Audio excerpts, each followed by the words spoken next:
ETF index mutual funds నేర్చుకుని stock మార్కెట్లో రాణించాలనుకుంటున్నారా? వెంటనే ఈ నెంబర్కి కాల్ చేయండి. రమగారు, కాశీ మజిలీ కథలు చెప్పుకుంటున్నాం మనం. మీరు ఒక కథ మిస్ అయినా కూడా ఒక వీడియో మిస్ అయినా కూడా ముందున్నది తెలియదని చెప్పారు. సో అందరం ఖచ్చితంగా ఫాలో అవుతూ ఉన్నాము. మనం సిరీస్ ప్రకారం కూడా పెడుతున్నాం 1, 2, 3 అని. ఎందుకంటే కొంచెం అటు ఇటు అయినా కూడా చూసుకోవడానికి వీలుగా ఉంటుంది. రెండో మజిలీ అని పెట్టకుండా 1, 2, 3 వైజ్ గా పెట్టిన నెంబర్లు పెడితే రెండో మజిలీలో పెద్ద కథ ఉంటుంది. అది పూర్తి కాలేదనుకో అది మూడో మజిలీలోకి వెళ్ళిపోతుంది. అలా కాకుండా స్టోరీస్కే నెంబర్స్ ఉంటాయి, చూసుకోవాలి జాగ్రత్తగా, అంతే. లాస్ట్ టైం మనం మాట్లాడుకున్నప్పుడు వాళ్ళకి మామిడి పండ్లు దొరికినాయి, 5గురు కూడా పంచుకున్నారు. మరి పిల్లలు పుట్టారా? అసలు తర్వాత ఏం జరిగింది? మామిడి పండు దొరికింది, మామిడి పండు ముక్కలు చేశారు, పిల్లలు పుట్టారు. ఒక పండే కదండి, ఒకటే పండు. 5 ముక్కలు చేసుకున్నారు, 5గురికి పిల్లలు పుట్టారు. అయితే ఈ గోపుడు ఉన్నాడు కదా మణిసిద్ధుడి దగ్గర, వాడు ఆశ్చర్యంగా మామిడి పండు తింటే పిల్లలు పుడతారంటే, సరే పోనీ పుట్టారు. ఇందాక ఏదో కథ చెప్పారు కదా, కృష్ణదేవరాయలు కథ చెప్పుకున్నాం కదా.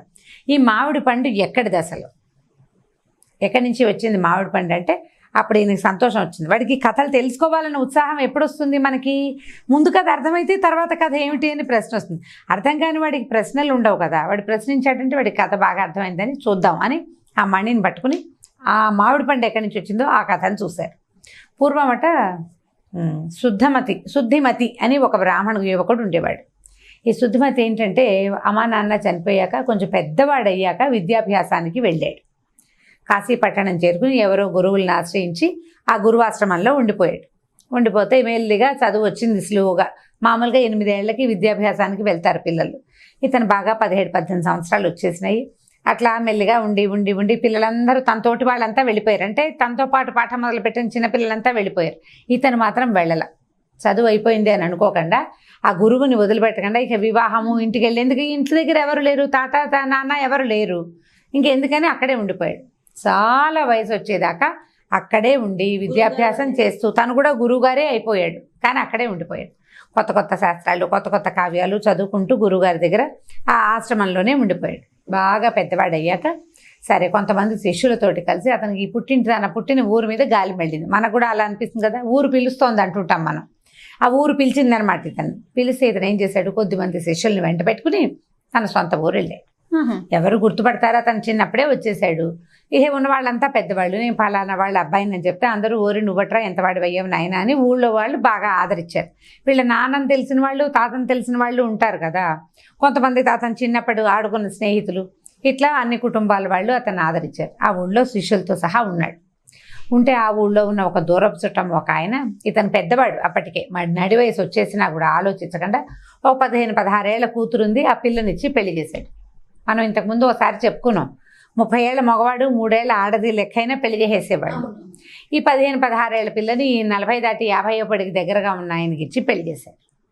పెళ్లి చేస్తే అమ్మాయి మొదట కొంచెం మొహమాటంగా ఉంటుంది, కానీ క్రమంగా అమ్మాయికి అలవాటైంది. ఇంట్లో ఇంకో ఆడవాళ్ళు ఎవరూ లేరు. ఇప్పట్లాగా ఒంటరి కాపురాలు ఆనాడు లేవు కదా, పెద్దవాళ్లతో పాటు ఉండేవాళ్ళు. పుట్టింటిని వదిలిపెట్టి ఇతని దగ్గరకు వచ్చాక ఈ అమ్మాయి ఏం చేసింది, విద్యార్థులు చాలామంది ఉన్నారు, వాళ్ళతో యాక్టివ్గా తిరుగుతూ కబుర్లు చెప్పుకుంటూ ఉండేది. ఈయన నేను పెద్దవాడిని, ఈ అమ్మాయి చిన్నపిల్లలతో స్నేహం చేస్తుందని పుట్టేసింది అతనికి.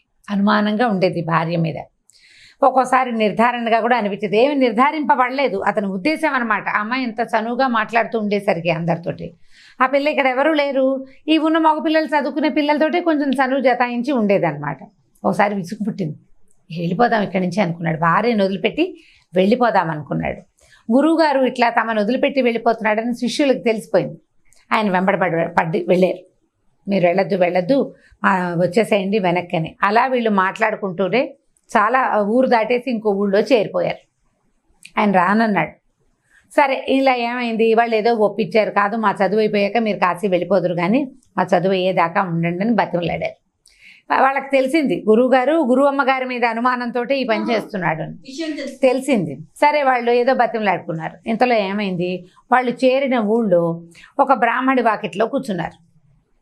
అప్పట్లో ఏం చేసేవాళ్ళు అంటే, ఏ కులస్తులైనా కూడా ఇలా బ్రాహ్మలు ప్రయాణంలో ఉన్న వాళ్ళు కనపడితే వంట చేసుకుని వాళ్ళ ఇంట్లో వాళ్ళు వీళ్ళు ఒకే జాతి వాళ్ళు అనుకో, అంటే బ్రాహ్మణులనే కాదు ఎవరైనా సరే, మా ఇంట్లో ఏదో కలో గంజో మాతో పాటు మా ముద్ద తిన్నాయినా అని ప్రయాణంలో ఉన్న వాళ్ళని ముద్దలు తినిపించేవాళ్ళు, ఓ ముద్ద పెట్టేవాళ్ళు. లేదా స్వయం పాకం ఇచ్చేవాళ్ళు, వండుకునేందుకు సరిపడా ఏదో సామాగ్రి, పప్పు ఉప్పు ఇచ్చి, ఓ 2 గిన్నెలు ఇచ్చి, ఓ పెడగా వంట చేసుకునేందుకు అవకాశం ఇచ్చి చేసేవాళ్ళు. అయితే ఒక బ్రాహ్మణ కుటుంబానికి వాకిట్లో, వాళ్ళ ఇంటి వాకిట్లో కూర్చున్నారు వీళ్ళు. కూర్చుంటే ఆవిడేమంది, ఇంతమంది చక్కగా ఒక సద్బ్రాహ్మణులే ఉన్నాడు, గురువుగారు శిష్యులు కనపడుతున్నారు కదా వేదాభ్యాసం చేసుకునే పిల్లలని. ఆవిడేమంది, బాబు ఇవాళ స్వయం పాకం నేను ఇస్తాను, మా ఇంట్లో అన్నం వండుకుని తిందురు కానీ రండి అని అందరినీ పిలిచింది లోపల. సరే వీళ్ళు నడిచి నడిచి అలసిపోయి ఉన్నారు. సరే స్వయం పాకం ఇచ్చింది కదా, గురువుగారు ఏం లేవు, ఒట్టి చేతులతో వెళ్ళిపోయాడు.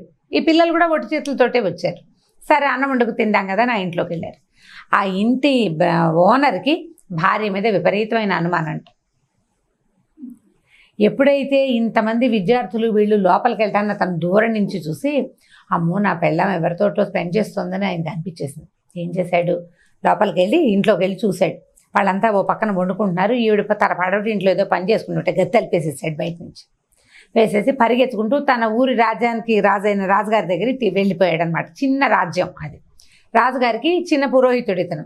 నా భార్య మంచి ప్రవర్తన లేదండి, ఎంతమందో వచ్చారు అమ్మాయి కోసం, ఇంట్లో ఉన్నారు, మీరే న్యాయం చేయాలని రాజుగారిని తీసుకొచ్చాడు.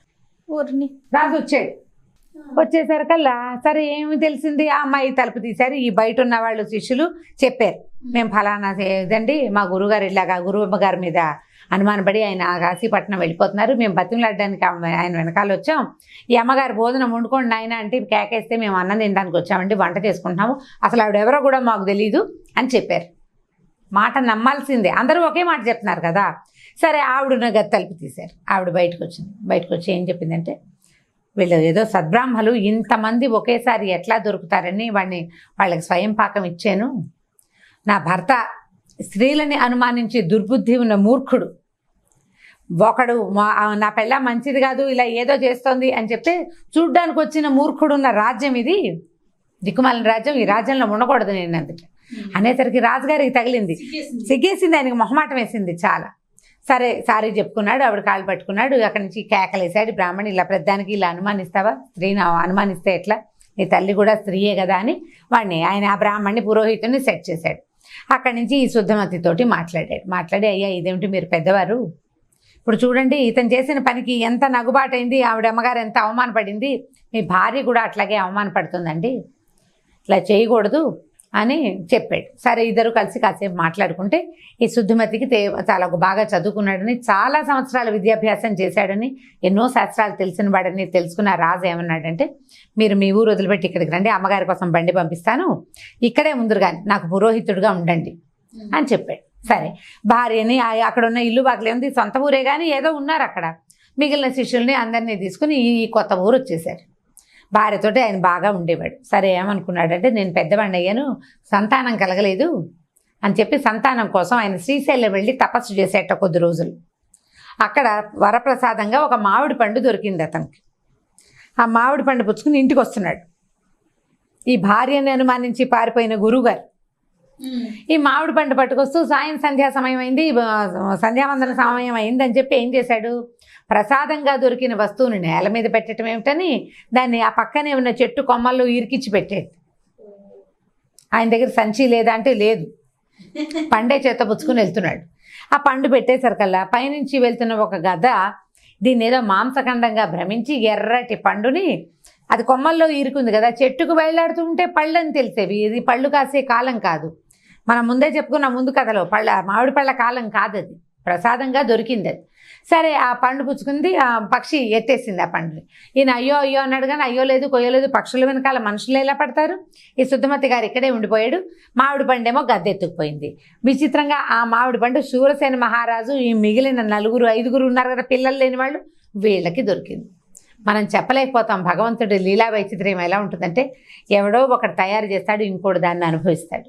ఆయన ఏదో బాగా చదువుకున్నవాడు, బ్రాహ్మడు, ఆయన తపస్సు చేస్తే అదే కదా, ఆయన చేసిన తపస్సు తాలూకు ఫలితమైన మామిడి పండు మన ఈ రాజుగారికి దక్కిందనమాట. ఆ ప్రసాదాన్ని తిన్నటువంటి ఈ రాజుకి, మంత్రికి, పురోహితుడికి, వ్యాపారస్తుడికి, అంటే యంత్ర నిపుణుడికి 5 కొడుకులు పుట్టారు. వాళ్ళకి చక్కటి పేర్లు పెట్టారు. రాజుగారి అబ్బాయి పేరు వసంతుడు, మంత్రి గారి అబ్బాయి పేరు రాముడు, తర్వాత పురోహితుడి కుమారుడి పేరు ప్రవరుడు, వ్యాపారస్తుడి కుమారుడి పేరు సాంబుడు, శివరుండ కళాదుడు ఉన్నాడు కదా, యంత్రం తయారు చేయటం వచ్చింది, ఆయన కొడుకు పేరు దండు. వారాప్రసాద పేరుతో ఒక్కొక్కళ్ళకి ఒక్కొక్క అక్షరం కలిసి వచ్చేలాక వసంతుడు, రాముడు, ప్రవరుడు, తర్వాత సాంబుడు, దండు. మొదటి అక్షరాలు వరప్రసాదం. వరప్రసాదుల పేరుతోటి 5 కలిసి తిరిగేవాళ్ళు. ఈ 5 పిల్లల్ని వీళ్ళు చక్కగా పెంచుకున్నారు. ఈ వరప్రసాదుల కథలే చాలా ఇంట్రెస్టింగ్గా ఉంటాయి. ఈ కీలు గుర్రాన్ని చూశాడు కదా, కీలు రథాన్ని, ఆ రథం వీళ్ళకి సంబంధించింది. ఆ కథని తర్వాయి భాగంలో విందాం.